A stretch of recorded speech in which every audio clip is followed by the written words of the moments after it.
शशांक तो कैब से उतरकर बिना किसी की ओर देखे सीधे ही अपने रूम की तरफ तेजी से चल दिया। होटल मैनेजर ने जैसे ही शशांक को लॉबी से जाते हुए देखा, वो जल्दी से उसकी तरफ भागते हुए आकर बोला, आप कहाँ चले गए थे शशांक सर?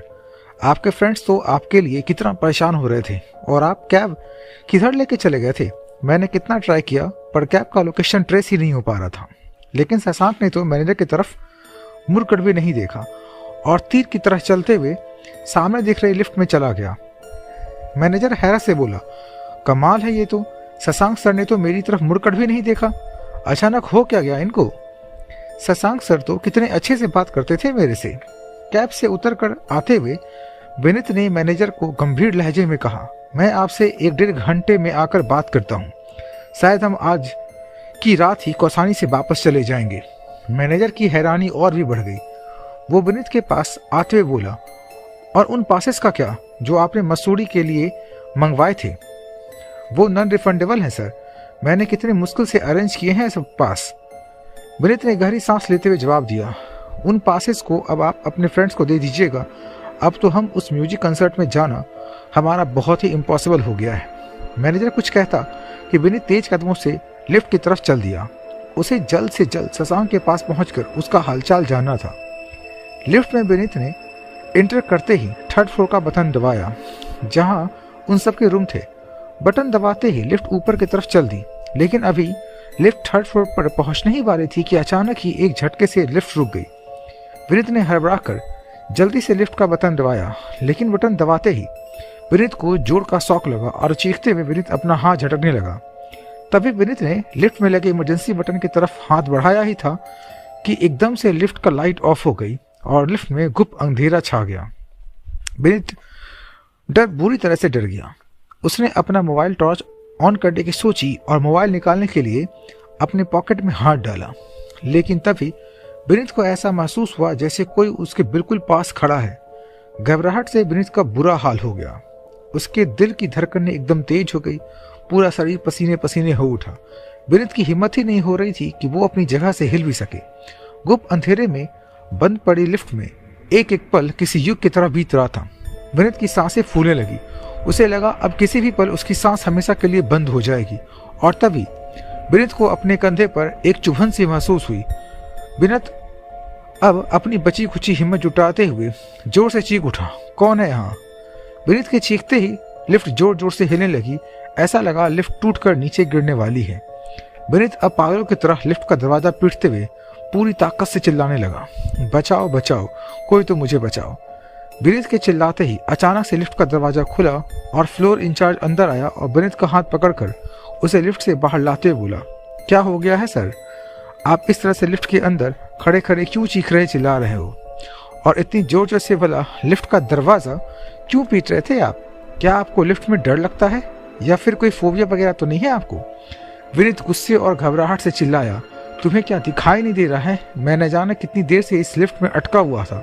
इतने बड़े होटल की लिफ्ट कितनी कंडम है। मैंने 3rd फ्लोर का बटन दबाया तो ये बीच में आकर ही अटक गई और फिर लिफ्ट का लाइट भी ऑफ हो गई। अभी घबराहट के मारे मेरी जान चली जाती तो। फ्लोर इंचार्ज कुछ देर तो बड़ी हैरत से विनीत को घूरता रहा, फिर आश्चर्य से कहने लगा, ये आप क्या कह रहे हैं सर? क्यों फालतू में हमारे होटल को बदनाम करना चाहते हैं? लिफ्ट तो पिछले 5-7 मिनट से यहीं खड़ी थी 3rd फ्लोर में, लेकिन शायद आपने ही गलती से लिफ्ट में लगा स्टॉप बटन दब गया होगा। ये लिफ्ट तो एकदम हाईटेक और एडवांस टेक्नोलॉजी पर बेस्ड है। विनीत अब गुस्से में उबल पड़ा, तो क्या मैं झूठ बोल रहा हूँ? अभी इस लिफ्ट में मेरी जान जाते जाते बची है और इस लिफ्ट में कुछ अजीब सा महसूस हो रहा था मेरे कंधे पर। एकदम से तेज चुभन सी महसूस हो रही थी मुझे। विनीत ने जैसे ही अपने कंधे को छूते हुए ये बात कही कि फ्लोर इंचार्ज का ध्यान अचानक से विनीत के कंधे पर गया। वो हैरानी से बोला, आपके कंधे पर तो लगता है कोई चोट लग गई है। खून के छींटे और छोटे छोटे धब्बे भी लगे हुए हैं आपके शर्ट के शोल्डर पे। मैं अभी नीचे काउंटर पर जाकर डॉक्टर को कॉल करके बुला लेता हूँ। तब तक आप अपने रूम में जाकर रेस्ट कीजिए सर। मैंने जल्दी से हामी भरता हुआ बोला, हाँ ये ठीक रहेगा। तुम जल्दी से डॉक्टर को कॉल करके बुला लो। शशांक की तबीयत बहुत खराब है, उसे जल्द से जल्द किसी अच्छे डॉक्टर को दिखाना बहुत ज़रूरी है। फ्लोर इंचार्ज वहाँ से जाते हुए बोला, आप बिल्कुल भी फिक्र मत कीजिए। मैं अभी होटल रिसेप्शनिस्ट को कहता हूँ कि वो डॉक्टर प्रीतेश को कॉल करके उन्हें जल्दी से होटल आने के लिए कह दे। पूरे कौसानी में डॉक्टर डॉक्टर प्रीतेश से ज्यादा काबिल डॉक्टर कोई नहीं है सर। विनीत ने चैन की सांस ली और फिर पलटकर अपने रूम की तरफ चल दिया। अपने रूम में पहुंचते ही विनीत ने ड्रेसिंग टेबल पर लगे बड़े से मिरर के सामने खड़े होकर अपनी शर्ट उतारी और गौर से उस शोल्डर की तरफ देखने लगा जहां उसे लिफ्ट में कुछ चुभन का एहसास हुआ था। ये देखकर विनीत की आंखें फैल गई कि उसके शोल्डर पर बड़ा ही अजीब सा निशान बना हुआ था। ऐसा लग रहा था जैसे किसी ने कोई नुकीली चीज उसके कंधे पे गड़ा दी हो। विनीत हैरानी से बुदबुदाया, उफ, क्या हो सकता है ऐसा जो मेरे लिफ्ट में मेरे शोल्डर को इतनी बुरी तरीके से चुभ गया हो। तभी उसे अचानक ही ध्यान आया कि क्या सच में लिफ्ट में कोई मेरे पास खड़ा था। फिर गर्दन झटकते विनीत फौरन खुद से ही बोला, नहीं, ये मुमकिन नहीं, जरूर ही मेरा वहम रहा होगा, नहीं तो कोई सचमुच लिफ्ट में मौजूद था तो क्या उस फ्लोर इंचार्ज को नजर नहीं आता। और फिर जब तक मैं लिफ्ट के अंदर एंटर हुआ तब तो लिफ्ट में मेरे सिवाय कोई था ही नहीं, तो फिर बंद लिफ्ट में कैसे कोई अंदर आकर मेरे इतने पास खड़े हो सकता है। विनीत अपने तर्क से ही तर्क वितर्क कर रहा था और कि तभी उसके दरवाजे पर लगी डोरबेल बज उठी। विनीत ने जल्दी से दूसरी शर्ट पहनी और फिर दरवाजा खोलने लगा।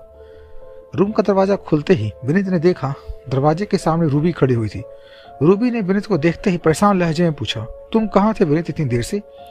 मैं तो कब से होटल पहुंचकर तुम्हारा वेट कर रही थी और तुम थे कि आने का नाम ही नहीं ले रहे थे। आखिर तुमने इतनी देर कहाँ लगा ली? विनीत ने रूबी को अपने रूम में बुलाया और फिर उसे अपने सामने रखी हुई चेयर पर बैठने का इशारा करते बोला, ओह रूबी, मैं अभी तुम्हारे पास आने वाला था। एक्चुअली होटल आते समय रास्ते में अचानक ही थोड़ी सी प्रॉब्लम हो गई थी। बड़ी मुश्किल से मैंने और कैब ड्राइवर ने शशांक को अपने काबू में करके यहाँ होटल तक पहुँचाया। लेकिन जब होटल पहुँचकर मैं जैसे ही लिफ्ट में गया और 3rd फ्लोर का बटन दबाया कि अचानक ही लिफ्ट बंद पड़ गया। वहाँ अंधेरा छा गया और फिर अचानक ही मुझे ऐसा महसूस हुआ जैसे कि कोई मेरे साथ उस लिफ्ट में है। मैं तो एकदम से घबरा उठा और तभी मेरे कंधे पर जोर से कोई चीज चुभी। ये देखो, यहाँ इस शोल्डर के पास मेरी शर्ट पर खून के कुछ धब्बे भी लग गए थे। रूबी शॉक्ड होकर चिल्लाई, ये तुम क्या कह रहे हो विनीत? भला लिफ्ट बंद है अंदर से तो कोई अंदर कैसे आ सकता है? विनीत ने गर्दन हिलाते हुए जवाब दिया, मुझे मालूम था कि मेरी बातों पर तुम्हें बिलीव नहीं होगा। बिल्कुल, मैं बिल्कुल सच कह रहा हूँ रूबी, सच है, मेरे साथ ऐसा अजीबोगरीब हादसा हुआ है। रूबी कुछ देर सोचने के बाद बोली, मुझे तो कुछ समझ नहीं आ रहा। मैं अभी कुछ देर पहले ही शशांक के रूम में गई थी। मैंने दरवाजे पर लगी डोरबेल बजाई तो अंदर से शशांक ने कहा वो भी रेस्ट कर रहा है और शाम ढलने से पहले अपने रूम से बाहर नहीं निकलेगा। ये बात सुनते ही विनीत तुरंत बोला, शशांक को चेक करने के लिए अभी थोड़ी देर में एक डॉक्टर आने वाला है। फ्लोर इंचार्ज सीधा नीचे रिसेप्शन पर गया है डॉक्टर को कॉल करने के लिए। डॉक्टर के आने के बाद तो शशांक को अपने रूम का दरवाजा खोलना ही पड़ेगा क्योंकि शशांक को इस वक्त मेडिकल ट्रीटमेंट की सख्त जरूरत है। रूबी चिंतित होकर बोली, ओह गॉड, लेकिन अगर शशांक ने डॉक्टर के आने के बाद भी रूम का दरवाजा नहीं खोला तो तब तुम क्या करोगे? क्योंकि अभी तो मेरे बहुत रिक्वेस्ट करने पर भी शशांक ने रूम का दरवाजा खोलने से साफ इनकार कर दिया था। विनीत ने अपने होठ चबाते हुए कहा, अगर शशांक का दरवाजा नहीं खोला तो मैनेजर से कहकर डुप्लीकेट की से दरवाजा खुद खोलूंगा। अगर डॉक्टर ने शशांक को चेकअप करने के बाद हमें आसानी से वापस जाने की परमिशन दे दी तो हम आज रात को ही यहाँ से निकल पड़ेंगे किसी ट्रैवल से। रूबी उठ खड़ी हुई और गंभीर लहजे में बोली, हमारे सोचने से कहाँ कुछ होता है, होता तो वही है जो नियति ने हमारे लिए पहले ही सोच कर रखा हुआ होता है। विनीत अचानक हैरत से रूबी को घूरने लगा। रूबी के मुंह से इतनी दार्शनिक बात सुनकर विनीत को बहुत हैरानी हो रही थी। रूबी फिर चेयर से उठी और विनीत के रूम से बाहर निकल गई। विनीत के रूम में रखा हुआ इंटरकॉम बज उठा। जैसे ही विनीत ने कॉल रिसीव किया तो उधर से होटल मैनेजर की आवाज आई, सर, वो आप लोगों को उस दूसरी कैब के बारे में कुछ पता है क्या जिसमें आप और रूबी मैडम यहाँ से निकले थे? अब तक वो कैब वापस नहीं आई है और ना ही उस कैब ड्राइवर से हमारा कोई कांटेक्ट हो पा रहा है। क्या रूबी मैडम ने आपको कोई मैसेज वगैरह किया है?